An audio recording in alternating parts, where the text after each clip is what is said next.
بسم الله الرحمن الرحيم الحمد لله رب العالمين رب اشرح لي صدري ويسر لي أمري واحلل عقدة من لساني يفقه قولي. Alors, j'ai décidé d'entreprendre la réalisation d'une série de vidéos dans lesquelles je vais partager avec vous les enseignements, en tout cas un certain nombre d'enseignements divins et prophétiques. Et vous allez vite vous rendre compte de la sagesse, de la richesse, de la profondeur de ces enseignements. De quoi tomber à la renverse d'ailleurs. Alors bien entendu, je vais mettre en évidence, si Dieu veut, cette sagesse, cette profondeur, cette richesse. Et je vais le faire sur un format qui est très très simple. Je vais essayer d'aborder un sujet par vidéo, donc un enseignement par vidéo. Donc en gros, j'aborderai un thème par vidéo, pour justement ne pas m'éparpiller et rester bien focus, rester bien concentré sur le sujet ou sur le thème que l'on abordera. Alors, me concernant, ces enseignements divins et prophétiques sont pour moi de véritables joyaux, de perles rares, de pierres précieuses, en d'autres termes, un véritable trésor. Et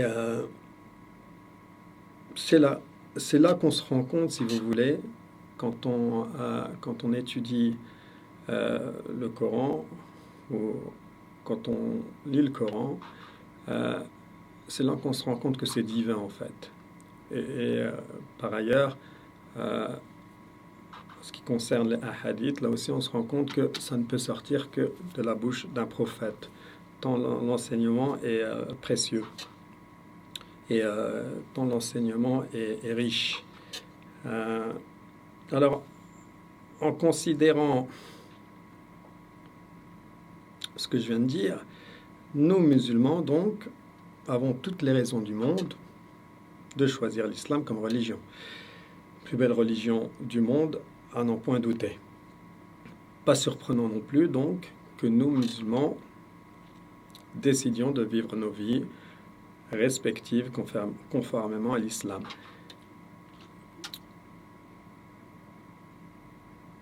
Une autre raison, si vous voulez,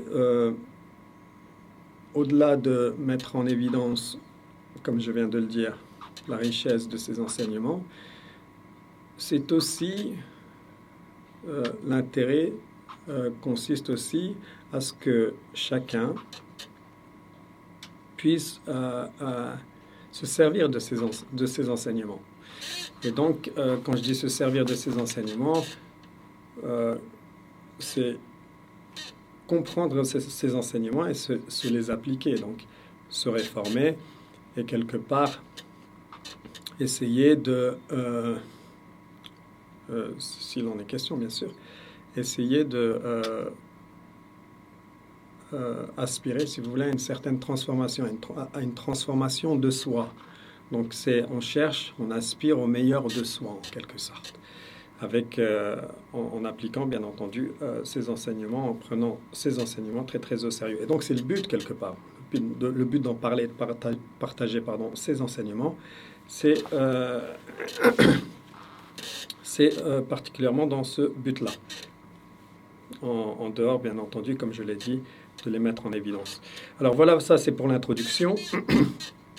Sans plus tarder, donc, l'enseignement du jour. On va tout de suite commencer avec un premier enseignement, un enseignement qui est prophétique, qui est sur le thème du mal.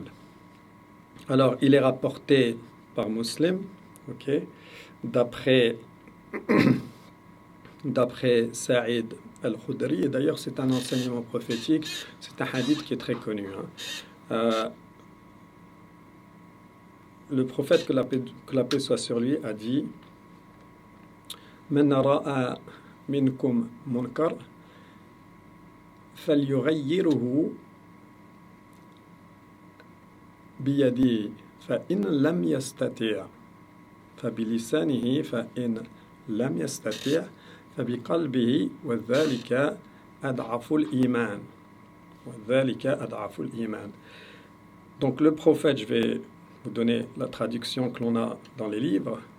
Donc le prophète nous dit clairement, celui d'entre vous qui voit un mal, qu'il le modifie avec sa main, et s'il ne peut pas, alors avec sa langue. Et s'il ne peut toujours pas, alors avec son cœur, et ceci est le niveau de foi ou de piété le plus faible. Alors, deux remarques importantes dans cet enseignement prophétique. La première, c'est qu'on se rend tout de suite compte qu'il y a un ordre de priorité. Et cela, tout simplement, à cause de l'ordre que le prophète, que la paix soit sur lui, a lui-même établi dans ce hadith. La manière dont le hadith est arrangé, on voit bien qu'il y a un ordre de priorité. Alors, dans l'ordre de priorité établi par le prophète, que la paix soit sur lui, c'est d'abord avec la main qu'on modifie un mal. Ensuite, c'est avec la langue. Si avec la main, ce n'est pas possible. Et enfin, si tant est que les deux moyens précédents ne peuvent être mis en œuvre, alors enfin, en dernier ressort, c'est avec le cœur. Ça, c'est la première remarque. La deuxième remarque, c'est que dans ce hadith, notre prophète bien-aimé nous enseigne deux leçons fondamentales. Alors, la première leçon, c'est qu'un mal peut se modifier avec la main, c'est-à-dire avec les actes.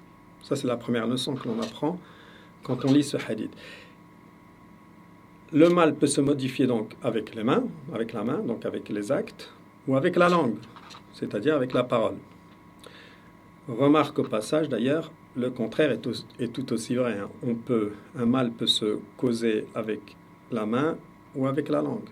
Et le prophète, naturellement, nous exhorte à être des premiers plutôt que des derniers. Alors, modifier un mal avec la main ou avec sa langue, c'est facile à comprendre en réalité. Alors, on va quand même prendre un petit exemple. Et je grossis le trait, volontairement, bien entendu. Un cas de figure pour illustrer le propos, par exemple, c'est vous êtes au restaurant avec votre femme. C'est vraiment digne des scénarios d'Hollywood. Et un autre couple se trouve à une autre table, à côté de la vôtre, ou se trouve à une table à côté de la vôtre. Et vous voyez que quand la femme s'absente pour aller aux toilettes, par exemple, que l'homme décide de mettre une drogue, par exemple, dans le verre de la femme qui est allée aux toilettes. De mettre une drogue ou un poison dans le verre de la femme, par exemple. Alors, si vous décidez de vous débarrasser du verre, par exemple, ou de le renverser, vous vous levez, vous prenez le verre, vous le renversez, vous vous en débarrassez, vous modifiez ici le mal, vous changez l'acte répréhensible avec votre main. Si par contre, pour quelque raison que ce soit, vous êtes chétif, vous avez en face de vous un colosse, vous n'avez pas le courage d'aller à la table et de renverser le verre, vous pouvez, par exemple, demander à votre épouse d'aller intercepter la femme aux toilettes pour l'en avertir, par exemple. Là, vous changez, en l'occurrence, l'acte répréhensible avec votre langue. Il y a d'autres manières de le faire. Vous pouvez appeler la police, vous pouvez contacter le manager du restaurant. Et par ailleurs, il y avait une expérience sociale, je crois qu'elle a fait le tour des réseaux sociaux, et c'était en caméra cachée, pour dire qu'on n'est pas très loin de la réalité. En caméra cachée, il y avait justement un homme qui mettait quelque chose dans le verre d'une femme et on regardait les gens autour, parmi les gens autour, lesquels allaient réagir. Et on s'est aperçu en réalité qu'il n'y a pas beaucoup de gens qui réagissent. Il y a toujours quelques personnes qui réagissent, mais ce qui a surpris, c'est qu'il y a beaucoup de gens qui n'ont pas eu le courage de réagir. Mais c'est toujours intéressant de voir ce genre d'expérience sociale. Quoi qu'il en soit, on revient à ce hadith donc. La deuxième leçon fondamentale dans ce hadith, c'est qu'un mal peut se modifier avec le cœur. Alors là, ça devient un peu compliqué, car la question qui doit tarauder chacun d'entre nous, c'est comment modifie-t-on un mal avec le cœur? Alors c'est très simple. Pour comprendre comment c'est possible, il faut comprendre ce que l'on appelle le principe de causalité, ou encore la relation de cause à effet. Alors, je vais rappeler rapidement ce que c'est. Le principe de causalité, c'est quand une chose est indispensable pour qu'une autre puisse se produire. Je répète, quand une chose est indispensable pour qu'une autre chose puisse se produire. Alors en d'autres termes, une chose est indispensable pour qu'un mal puisse se produire. C'est ça, c'est ce que ça veut dire. Vous éliminez la cause, vous n'avez pas l'effet. Et le cœur, vous allez le voir dans les exemples qui vont suivre, pardon, suffit pour éliminer la cause. Le cœur suffit pour éliminer la cause, subhanallah. Une simple inclination du cœur, en réalité, dans un sens ou dans un autre, peut faire toute la différence. La dernière partie donc de ce hadith, qui consiste à modifier un mal avec le cœur, montre en réalité toute l'intelligence, toute la marque brillantissime de notre bien-aimé prophète, que la paix soit sur lui. Alors je vais répéter donc, ne pas agir, ne rien faire, puisque c'est le cas.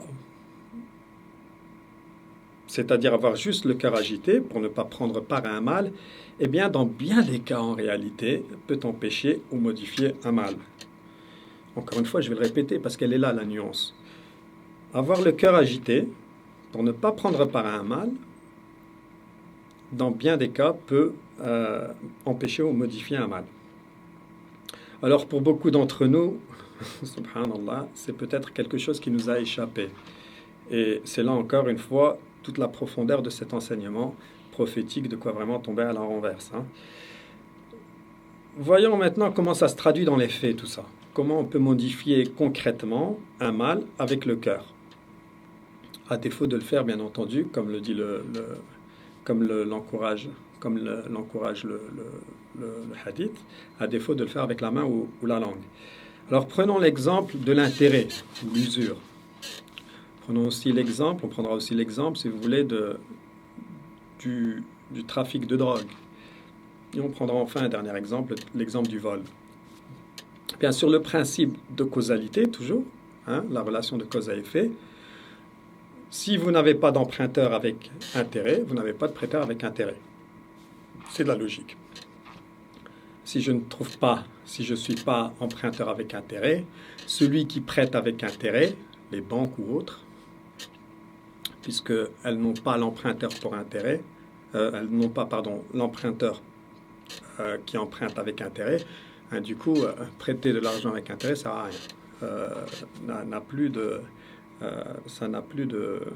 C'est absurde, ça n'a plus de sens. Et pareil pour le consommateur de drogue, c'est facile à comprendre. Si vous n'avez pas de consommateur de drogue, vous n'avez pas de trafiquant de drogue. Si le trafiquant de drogue ne trouve pas quelqu'un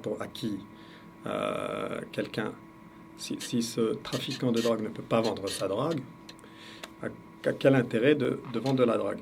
Et pareil, pas de reseller, pas de voleur. Vous avez compris un peu le principe.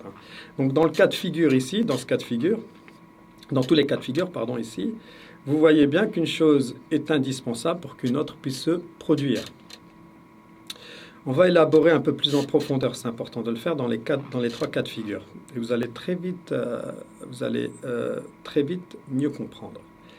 Alors, dans le cas de l'usure, ce qu'on appelle la riba en français, riba en arabe. Donc, on sait aujourd'hui que le système financier mondial repose sur l'usure ou l'intérêt. Je veux dire, c'est pas un secret, c'est un secret pour personne. Donc ce système usuraire, démoniaque quelque part, et vous allez vite comprendre, vous allez vite voir pourquoi, continue à l'heure actuelle d'asservir des nations tout entières dans le monde entier. En d'autres termes, il assujettit des populations tout entières, ce système démoniaque, créant ainsi une paupérisation et un assujettissement d'un autre monde, une injustice d'ailleurs sans nom. Certains pourraient dire que nous n'y allons pas de main morte avec ce genre de propos, alors qu'en réalité ce ne sont que des faits. Et je sais aussi que certains, parce que je l'ai entendu plus d'une fois, je sais aussi que certains pensent, certains se disent, elles sont où les preuves? Et surtout, encore une fois, parce que je l'ai entendu plus d'une fois, quel mal y a-t-il à demander de l'argent à prêter? Quel mal, pardon, y a-t-il à prêter de l'argent et à en réclamer un peu plus quand on vous le rend? Parce que comme moi, vous l'avez certainement entendu plus d'une fois, je fais rien de mal. Je veux dire, je comprends pas que l'intérêt, qu'est-ce qu'il y a de mal? Je rends service, je prête de l'argent. Faut bien que, voilà, faut bien que, hein, si je peux me faire un petit billet, je veux dire, voilà, j'ai rendu service. Dans le cas où c'est pas ma famille, voilà, qu'est-ce que je fais de mal après tout? Je rends service, je demande un peu plus. Bon, il est où le mal? Sinon, ces gens-là, d'ailleurs, l'argument qui est souvent avancé, c'est quel intérêt sinon de prêter? Si je prête pour ne pas, sans intérêt, quel intérêt j'ai moi à prêter? Oui, dit comme ça, c'est sûr, ça n'a pas l'air de poser problème. Mais quand on vient regarder de plus près, vous comprenez tout de suite beaucoup mieux, vous comprenez beaucoup mieux le problème. Et si vous y regardez pas de plus près, pardon, vous vous laissez tromper. Vous vous laissez tromper un peu comme un mirage dans le désert où votre imagination vous joue un tour. C'est un peu parce qu'il faut vous pensez, voilà, vous, vous y croyez. Je vais laisser passer le. Oh, sorry. Je vais laisser. J'ai quelqu'un qui m'a interrompu, pardon. Et donc, vous vous laissez tromper parce que vous croyez qu'il n'y a pas de problème, qu'il n'y a rien de mal, mais en fait, vous vous laissez tromper. Il faut y regarder un peu de plus près pour comprendre, en fait, qu'il y a un véritable problème.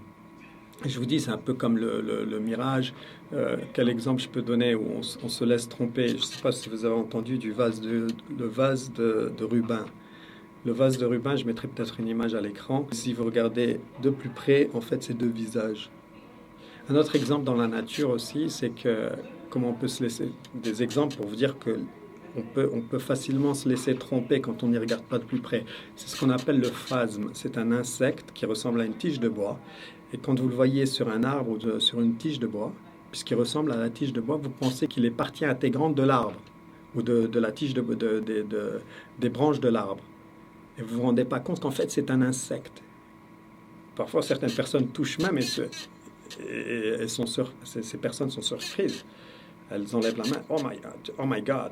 Je vais parler en anglais, mais oh mon Dieu, c'est un insecte.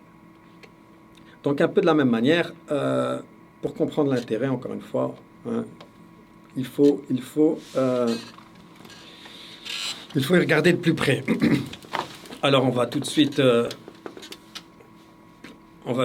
mettre en évidence cette malédiction, ce grave péché en islam d'ailleurs, tout autant que dans le...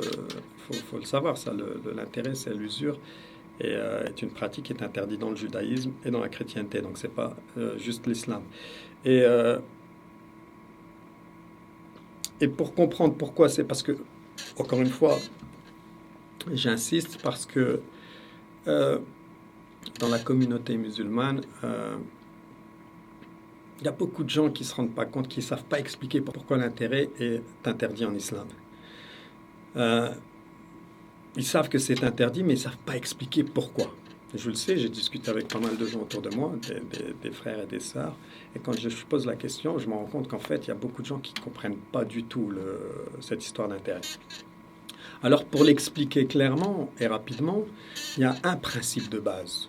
Et vous comprenez ce principe, vous avez tout compris. Le principe de base est le suivant. Et d'ailleurs, je le dis clairement encore aussi, je le lis ici, là, dans mes notes, là, je vois si ce dernier principe, ce principe de base, si ce dernier est clair, vous n'aurez, et je confirme ça, hein, si ce dernier principe, ce dernier donc est clair pour vous, vous n'aurez plus jamais besoin de qui que ce soit pour vous convaincre que l'intérêt doit être illicite. Ok ? Ça, je tenais à le souligner. Le principe de base, c'est le suivant. il est aggravé, je vous assure, il est aggravé dans la roche à l'encre d'or. C'est que vous ne pouvez pas demander qu'on vous rende ce que vous n'avez jamais donné pour commencer. Alors je vais répéter, c'est fondamental. Vous ne pouvez pas demander qu'on vous rende ce que vous n'avez jamais donné pour commencer. Si vous avez compris ce principe de base, vous avez tout compris. C'est tout con, hein, mais pourtant tout réside dans cette logique. Alors, quand vous prêtez donc avec intérêt, vous n'êtes pas en droit de réclamer l'intérêt, c'est-à-dire ce que vous ne pouvez pas réclamer, c'est-à-dire l'intérêt. Vous ne pouvez pas réclamer l'intérêt que vous n'avez jamais donné ou prêté pour commencer. C'est ce que ça veut dire. Je répète, quand vous prêtez donc avec intérêt, vous n'êtes pas en droit de réclamer l'intérêt, c'est-à-dire que vous n'êtes pas en droit de réclamer ce que vous n'avez jamais donné ou prêté pour commencer. C'est très facile à comprendre. Le réclamer, c'est absurde, c'est illogique. Et pire encore, c'est une énorme injustice. Et on va le voir tout de suite pourquoi c'est une énorme injustice. D'ailleurs, sur ce principe de base, je vais vous lire une petite histoire qui devrait normalement nous permettre d'y voir un peu plus clair. Cette histoire, je l'ai intitulée « La voix de la raison et les murmures de la folie ». Alors, dans mon histoire, la raison et la folie sont deux hommes. La raison est un bel homme, calme et posé, dont l'allure inspire la confiance. À l'opposé, la folie est un homme vilain, laid et effrayant, dont l'apparence et les manières peuvent intimider. Voilà comment leur histoire commence. Tous deux possédaient un puits d'eau dans leurs maisons respectives qui leur permettait de vivre. Un jour, la raison, puisque tout le justifiait, décida d'aller toquer à la porte de la folie pour emprunter un seau d'eau. Cupide et perfide, la folie accepta de prêter un seau d'eau à condition qu'en retour 2 seaux d'eau lui soient rendus. La raison, ne trouvant pas cela avantageux, demanda à la folie pourquoi accepterait-elle un tel marché. La folie répondit qu'elle n'avait aucun intérêt à prêter son eau sans en retirer quelque avantage que ce soit. Trouva cela sensé, la raison accepta, et comme si cela ne suffisait pas, la voilà désormais sans cesse qui revient et qui emprunte.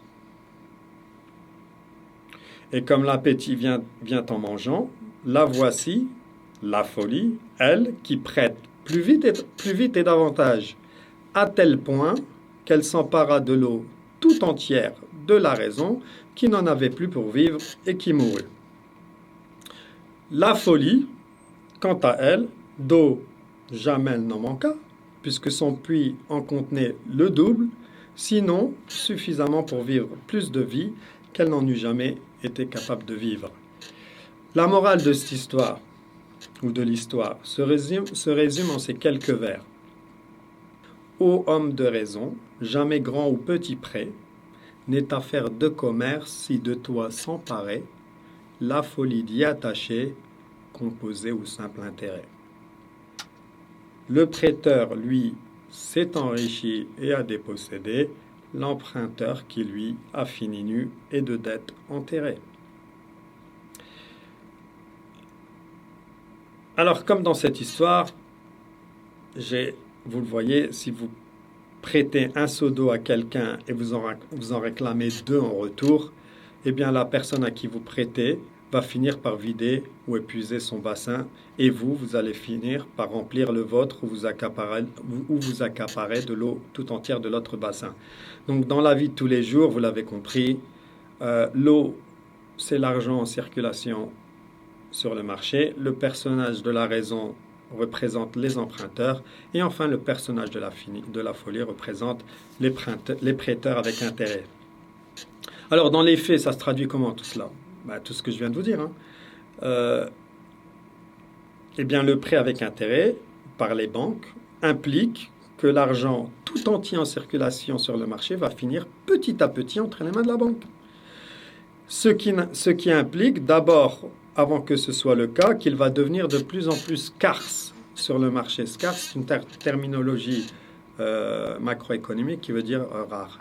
Okay. Donc l'argent va devenir de plus en plus scarce, de plus en plus rare sur le marché, puisque la banque va s'en accaparer petit à petit. Maintenant qu'on a convenu, avec les explications précédentes et avec la précédente parabole, que l'argent devient scarce à cause de l'intérêt, eh bien place maintenant aux conséquences. Et là, vous allez voir, il y a de quoi tomber à la renverse. Alors, je vais énumérer ici rapidement quelques conséquences directes qui s'ensuivent quand l'argent est scarce, c'est-à-dire de plus en plus rare à trouver dans la vie de tous les jours. Alors, quand il y a moins d'argent sur le marché, très peu d'argent en circulation implique quoi réellement? Implique que les gens ont moins d'argent dans les poches, puisqu'il y en a moins sur le marché. Et comme les gens ont de moins en moins d'argent dans les poches, qu'est-ce que ça implique? Ça implique directement, et ça c'est une terminologie macroéconomique, c'est que les gens ont moins de pouvoir d'achat. Donc moins de pouvoir d'achat, qu'est-ce que ça veut dire concrètement? C'est que les gens dépensent de moins en moins d'argent pour acheter des produits et des services. C'est de la logique, vous n'avez plus de pouvoir d'achat puisque vous n'avez pas d'argent, et si vous n'avez pas d'argent, naturellement vous n'achetez plus des produits et des services, parce que vous n'avez plus le pouvoir d'achat. Et là, c'est la boule de neige. C'est l'effet domino, c'est la réaction en chaîne. Si vous n'achetez plus de produits et de services, vous n'achetez plus de biens et de services, qu'on appelle les biens et les services, si vous ne consommez plus, eh bien c'est très simple. Les entreprises, elles, de l'autre côté, elles ne vendent plus. Vous n'achetez pas, de l'autre côté, ça ne vend pas. Il n'y a personne pour acheter. Et là, conséquence directe encore, ce qu'on appelle en macroéconomie la récession ou la liquidation. Alors, la récession, les entreprises, qu'est-ce que ça veut dire? Elles arrêtent de produire, les entreprises, c'est ça la récession, puisque plus en position d'offrir un produit ou un service à acheter, puisque personne n'achète. Donc, comme elles ne vendent plus, elles, c'est simple, c'est fin ou suspension de contrat, licenciement, et dans le pire des cas, liquidation ou faillite. L'entreprise, elle ne vend pas. Il n'y a personne qui achète ni ses services, ni ses biens, ni ses produits. Elle met la clé sous la porte. Surtout, d'ailleurs, on a vu ça, j'invente rien ici, tout ça c'est des faits. Surtout pour les petites et moyennes entreprises. Donc, remarque très importante ici, paradoxalement, comme je l'ai noté dans mes notes, même si vous avez le meilleur service ou le meilleur produit au monde, c'est ça qui est paradoxal. C'est indépendamment de votre volonté que vous ne serez plus en mesure de vendre. Vous pouvez encore, je le répète, parce qu'il faut bien le comprendre, vous pouvez avoir le meilleur produit du monde, vous n'allez pas vendre. Vous pouvez avoir le meilleur service, vous n'allez pas vendre. Le problème, ce n'est pas votre service ou votre produit. Le problème, c'est qu'il n'y a pas d'argent pour acheter. C'est ça le problème. Ce qui implique, encore une fois, conséquence directe, comme je l'ai dit, les entreprises, elles ne vendent plus. Donc, on a dit, récession, elles doivent produire moins.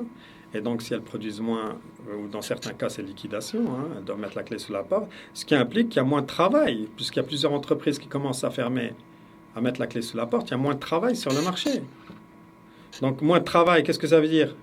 Sur le marché, ça veut dire chômage et précarité. Ah oui, il n'y a pas de travail. Donc, les gens, ils pointent au chômage. Et après, c'est la précarité, la pauvreté. La paupérisation, quand c'est fait à l'échelle de la nation. C'est très grave. Ce qui implique, encore une fois, quand on en est là, trop de chômage, précarité, ce qui implique qu'il n'y a plus d'argent pour le plus grand nombre pour payer le toit et le repas. Comme on dit, le gîte et le couvert. Parce qu'on a besoin, avant tout, l'argent, on en a besoin pour 3 choses qui sont fondamentales.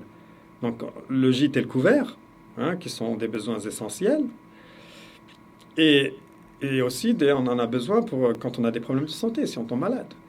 Donc, c'est des choses qui sont fondamentales, c'est des besoins essentiels. Et on n'a plus l'argent pour le faire. Donc, il n'y a plus les moyens de mettre ni le toit ni sur la tête, ni le repas sur la table. C'est très grave. Et encore ici, un autre paradoxe. c'est que, c'est que vous vous retrouvez dans une situation, vous avez emprunté, vous êtes de ceux qui ont emprunté à la banque avec intérêt pour acheter votre maison, par exemple. Vous n'êtes pas à l'abri d'être de celles et ceux, puisqu'il y a moins d'argent sur le marché. Vous n'êtes pas à l'abri d'être de celles et ceux qui vont se faire licencier. En fait, vous vous êtes tiré une balle dans la tête. Une balle, pardon, dans la tête. Vous vous êtes tiré une balle dans le pied. En fait, c'est un cercle vicieux. C'est le serpent qui se mord la queue. C'est incroyable, hein? Subhanallah. C'est vraiment un cercle vicieux. Vous êtes allé emprunter avec intérêt à la banque pour acheter une maison. Et vous vous retrouvez, puisqu'il y a moins d'argent sur le marché, vous allez être peut-être la personne qui va subir les conséquences de cet argent qui est scarce sur le marché. Donc, vous êtes peut-être celle ou celui, pardon, qui allait perdre votre travail. Et du coup, plus en mesure de gagner de l'argent, plus en mesure de payer la banque chez qui vous avez contracté un prêt avec intérêt. C'est vraiment paradoxal. Encore une fois, c'est le serpent qui se mord la queue. Et naturellement, on continue, septième conséquence encore directe, naturellement, si l'on n'est plus en mesure de mettre le pain sur la table et le toit sur la tête, cela implique des problèmes de santé mentale et physique. Et là encore, on a des problèmes tels que malnutrition, dépression, angoisse, stress, suicide même dans certains cas, hein. Une réelle souffrance. Et pour d'autres, c'est le recours à la criminalité, donc ce qui conduit directement, hein, à troubler l'ordre public. Il faut bien. Vous n'êtes pas en mesure de payer votre loyer, vous n'êtes pas en mesure de manger. Les gens ont recours à la criminalité, les gens deviennent criminels. Pour ceux qui n'ont pas de principe, bien entendu. Donc, beaucoup plus de vols, beaucoup plus d'agressions, beaucoup plus de. Voilà. Pour des vols de sacs à main, etc. Comme on a pu, voilà, comme ça a été déjà constaté. Et donc, encore une fois, l'ordre public qui est troublé, là, une conséquence encore directe, ce qui implique une augmentation des taux de criminalité à cause des conditions de vie en dessous du seuil de pauvreté. Les gens ne peuvent plus subvenir à leurs propres besoins essentiels. C'est les ténèbres au bout du tunnel. Et je crois qu'on peut s'arrêter là. Le tableau n'est plus très beau déjà depuis un moment. Vous avez compris l'idée. Donc on voit bien que le prix à payer quand on pratique l'usure est très cher. C'est un prix qui est très très cher. Mais tout ce qui vient d'être énoncé ressemble fort à tout ce que l'on constate déjà. Et c'est vrai, c'est quelque chose que l'on constate déjà en Afrique, en Amérique du Sud particulièrement, où on voit bien à l'échelle de la nation, en Afrique ou en Amérique du Sud, on voit paupérisation, on voit famine, pardon, on voit malnutrition, on constate, pardon, malnutrition, famine, maladie, paupérisation, etc. Quand je dis maladie, ça peut être épidémie, pandémie, criminalité dans ces pays-là, asservissement de populations tout entière prête à travailler pour une bouchée de pain pour survivre. Et tout ça, on le constate, hein, c'est pas, je n'invente rien, moi. Hein. Et on l'a vu et on continue à le voir. Bref, comme je dis ici dans mes notes, presque tout le monde ou tout le monde en a entendu parler. Hein. Je n'invente rien. Donc voilà, vous voyez que c'est très sérieux. C'est une chose à prendre. L'intérêt est une chose à prendre très très très au sérieux. Je vais peut-être rajouter une dernière chose, c'est que vous savez le plus grave dans tout cela, ce qui est scandaleux, et c'est nécessaire de le souligner, c'est que les innocents, c'est-à-dire toutes celles et ceux qui ne pratiquent pas l'usure, eh bien qu'ils y participent ou non, ils paient tout de même le prix cher avec celles et ceux qui y participent, qui ont participé à pratiquer l'usure. Et qui ont causé tout cela, parce que c'est toutes celles et ceux qui pratiquent l'usure qui causent tout cela. Et que d'ailleurs qu'ils le veuillent ou non, hein, ou qu'ils en soient conscients ou non, parce que pour beaucoup d'entre eux, il y a beaucoup de gens qui pratiquent l'usure, ils n'ont même pas conscience de tout ce que je suis en train de dire là. Donc, un groupe, la réalité c'est qu'un groupe embarque donc contre son gré un autre groupe dans cette malédiction. un groupe embarque un autre groupe contre son gré dans cette malédiction. Et c'est en cela que l'usure ou l'intérêt est une injustice d'un autre monde. C'est une injustice en réalité qui touche tout le monde. Et c'est une injustice d'un autre monde. Donc voilà, pas surprenant aussi que le Coran, la Bible et la Torah interdisent formellement la pratique de l'intérêt ou de l'usure. Dieu, bien entendu, Dieu est l'omniscient et donc tout ce que je dis là, Dieu le sait, raison pour laquelle, pour la sauvegarde de l'humanité et de ses créatures, hein, de sa création, de ses créatures, Dieu interdit la sauvegarde, mais pas que la sauvegarde, hein,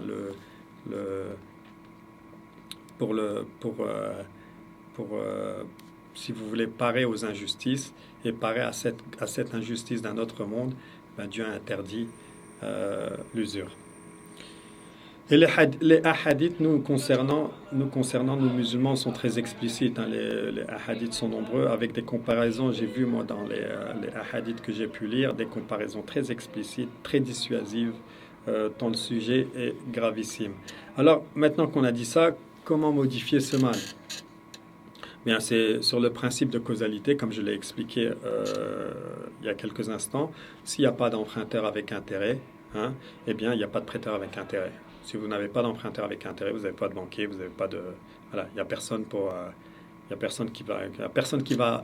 il y a personne qui va se lever un matin et dire... Oh, j'ai des capitaux, je vais aller prêter avec intérêt. Ah non, il va trouver personne pour prêter. À qui prêter, pardon. Donc refuser aujourd'hui, nous musulmans, voilà ce que l'on doit faire, c'est refuser catégoriquement, en tant que musulmans, bien sûr, la riba, l'intérêt, l'usure, c'est-à-dire d'emprunter avec intérêt.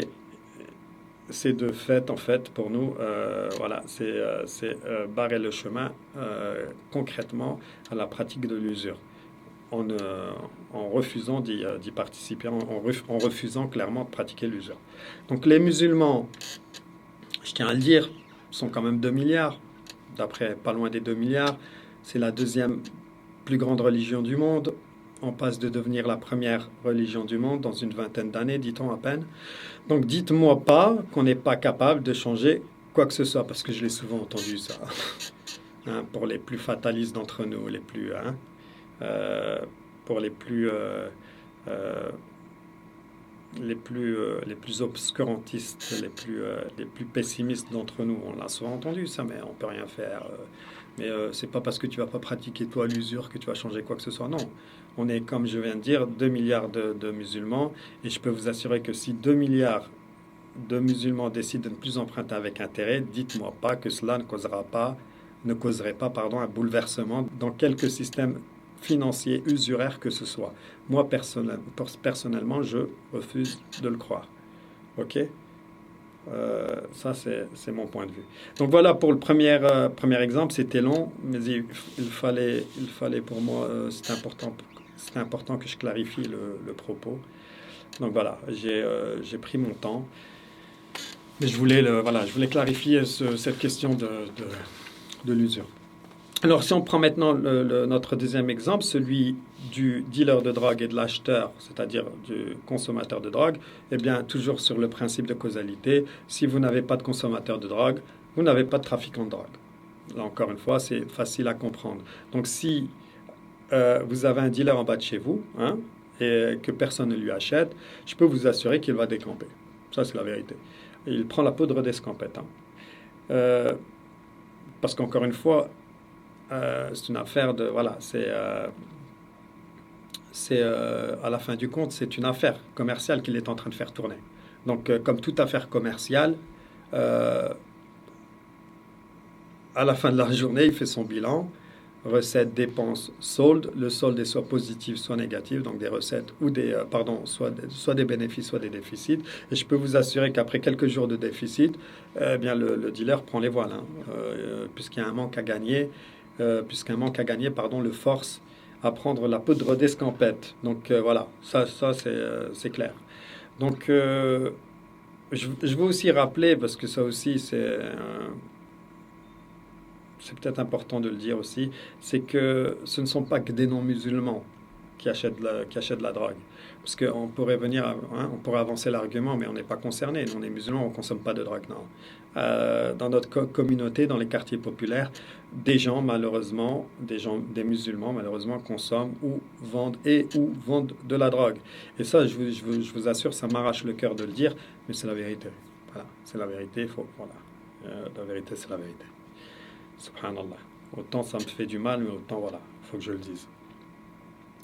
Donc, comme je l'ai dit, en d'autres termes, si les consommateurs musulmans qui lui achètent, et qui sont peut-être nombreux, Wallahu a'lam, mais si tant est qu'ils décident tous d'arrêter, là je parle des consommateurs musulmans, tous d'arrêter d'acheter ou de consommer, ou de consommer de la drogue pour l'amour de Dieu ou par crainte de Dieu aussi, et si aussi les non-musulmans, on peut en parler aussi, décider d'arrêter de consommer parce qu'ils veulent simplement se sevrer et en finir une bonne fois pour toutes, par exemple avec la consommation de drogue qui détruit leur vie et leur santé, hein, eh bien, grand nombre d'entre eux, hein, de ces gens-là qui consomment de la drogue, peuvent potentiellement causer un sérieux trou dans le bénéfice du trafiquant de drogue et le pousser quelque part à mettre la clé sous la porte, entre guillemets, c'est-à-dire à arrêter de vendre de la drogue, ce qu'on appelle, on appelle ça des points de vente, hein, au point de vente où il se situe. Okay, et ce principe que j'ai énoncé, le principe de l'affaire commerciale, c'est un principe qui marche pour toutes les affaires commerciales. Hein. C'est pas juste le trafiquant de drogue. Hein. Vous ne vendez pas. Si demain j'ouvre un magasin, je ne vends pas, je mets la clé sous la porte. Donc c'est pareil pour le trafiquant de drogue. Encore une fois ici, donc sur le principe de causalité, hein, la relation de cause à effet, eh bien vous pouvez, si vous décidez de juste avec le cœur, hein, l'inclination du cœur, je veux plus consommer. Voilà, mon cœur est agité. Voilà. Juste avec ça, vous rendez compte que vous pouvez faire la différence.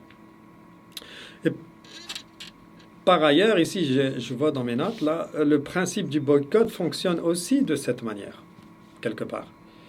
Et on est au cœur du sujet, on est vraiment au cœur du sujet quand on regarde l'actualité. J'entends par là l'agression actuelle d'un autre monde de l'État d'Israël qui est en train de perpétrer un génocide en Palestine.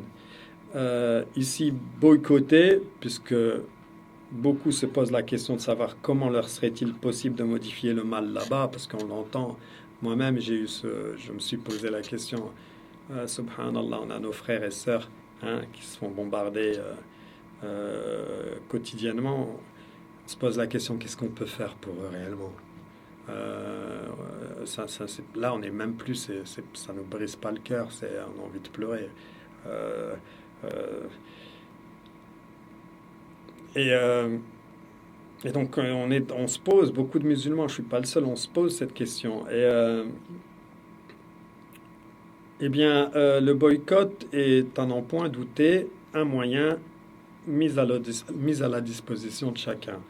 Et le prophète, d'ailleurs, que la paix soit sur lui, nous enseigne que si l'on est dans l'incapacité la plus totale, comme je viens de le dire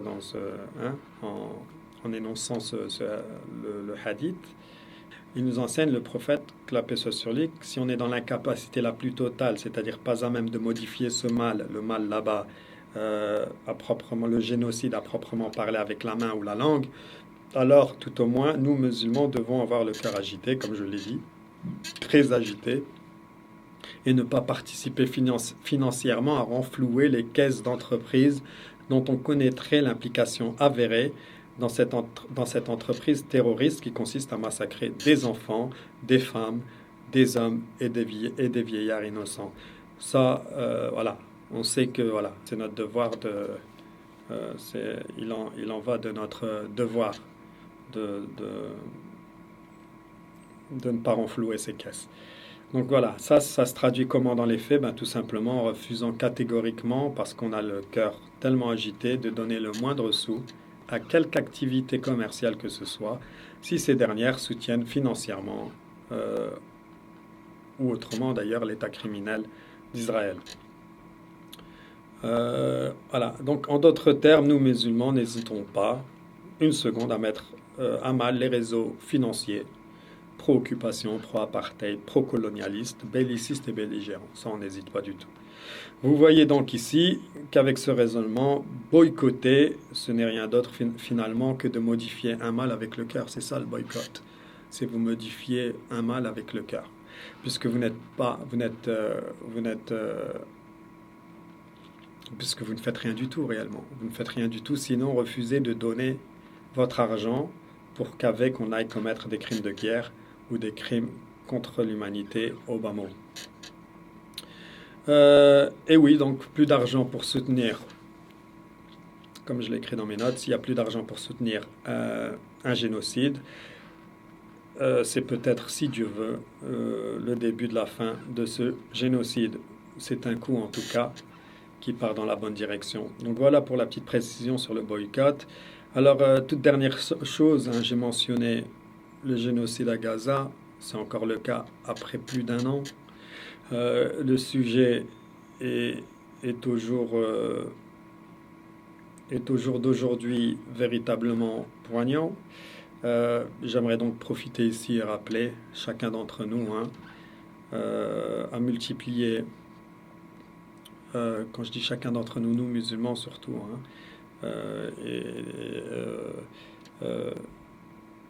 j'aimerais vraiment vous encourager, voilà, je prends le temps vraiment pour vous rappeler qu'il voilà, il faut multiplier les prières, les invocations pour nos frères et sœurs musulmans en Palestine et par extension d'ailleurs pour toutes celles et ceux qui sont opprimés dans le monde, hein, que ce soit en Syrie, au Yémen, au Soudan ou ailleurs.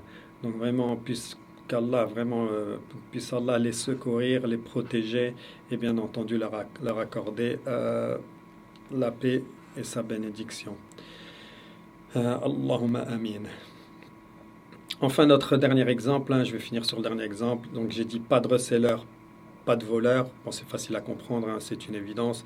Si tant est que les voleurs volent pour revendre, bien entendu.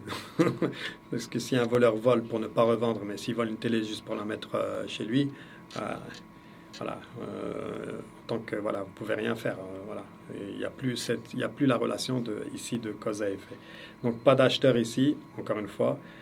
Si un voleur vole pour revendre, s'il n'y a pas d'acheteur, il n'y a plus d'intérêt pour un voleur de voler. C'est facile à comprendre. Donc voilà. Donc on aura fait le tour des trois exemples hein, pour comprendre, pour éclaircir, pour clarifier le propos. Alors une chose très importante tout de même avant de passer à notre conclusion, soit dit en passant d'ailleurs, si je peux modifier, parce que j'ai dit, encore une fois, j'ai parlé je l'ai dit tout au début, il y a un ordre de priorité dans la manière de modifier un mal. Donc ici, si j'ai parlé j'ai expliqué comment modifier un mal avec le cœur, mais si je peux modifier les trois mots que j'ai mis en évidence, si je peux modifier ces trois mots avec la main ou la langue, je n'hésite pas. Si je prends par exemple le cas du dealer de drogue qui est en bas de chez moi, si je peux aller calmement lui faire la morale ou vraiment dans le cas le plus grave ou dans le cas le plus alarmant lui mettre un coup de pression, bien entendu, je n'hésite pas et je le fais. Ici, il a été question dans ces exemples du dernier ressort qui consiste à modifier, comme je l'ai dit, le mal avec le cœur. Donc on voit bien avec tous ces exemples que quand un mal ne peut pas se modifier avec les mains, c'est-à-dire avec les actes, ou la langue, c'est-à-dire la parole, eh bien il peut se modifier dans bien des cas avec le cœur quand celui s'incline pour dire non au mal. En d'autres termes, quand votre cœur s'agite, quand celui-ci déteste, quand il refuse, eh bien vous êtes en mesure de faire la différence. Okay ? Parce que dans la vie, généralement, on ne fait pas une chose si on la déteste. On ne fait pas une chose si on la déteste avec le cœur, ou alors on l'a fait et c'est à contre-cœur qu'on l'a fait. Et c'est soit très rare, soit pas tenable. Donc encore une fois, je répète, c'est soit très rare, soit pas tenable quand on fait quelque chose à contre-cœur. Donc voilà, il faut détester la chose, il faut détester ce mal Le consommateur de drogue doit détester la drogue qu'il consomme, il doit détester détester l'idée d'aller trouver le trafiquant de drogue et de lui acheter de la drogue. Il doit détester tout ça avec le cœur. Et c'est comme ça, si Dieu veut, qu'il sera en mesure de faire la différence. Donc, en résumé, hein, je vais finir. Donc, en résumé, ne rien faire, subhanallah, c'est quelquefois faire. Quand je dis ne rien faire, c'est ne rien faire avec les actes, c'est-à-dire avec la main, avec les actes, ou avec la langue, c'est-à-dire avec la parole. Ne rien dire, ne pas intervenir physiquement. Eh bien, parfois ne pas faire ça, juste détester avec le cœur, eh bien, c'est faire quelquefois. Ça veut dire faire quelquefois, c'est incroyable. Hein. Ne surtout donc pas sous-estimer le mal que le cœur peut modifier. Ok, je le répète, surtout donc ne pas sous-estimer le mal que le cœur peut modifier. En conclusion, comme nous l'a enseigné notre prophète bien-aimé, que la paix soit sur lui, le mal se modifie avec la main et quand c'est pas possible, alors avec la langue, et quand ça aussi c'est pas possible, alors avec le cœur, et c'est le niveau de foi le plus faible. Et c'est aussi dans cet ordre précis que ça se fait, comme l'a établi notre prophète bien-aimé, que la paix soit sur lui, Mohammed. Ok? Et Dieu est le plus savant. Ok? Wallahu a'lam. Tout ce que j'ai dit, sachez que voilà, c'est Dieu qui sait, c'est lui l'omniscient, c'est lui le plus savant. Je vous remercie d'être resté avec moi jusqu'à la fin et je vous dis à la prochaine, dans la prochaine, je vous dis à très vite dans la prochaine vidéo pour un autre enseignement, si Dieu veut. Wassalamu alaikum wa rahmatullahi wa barakatuh.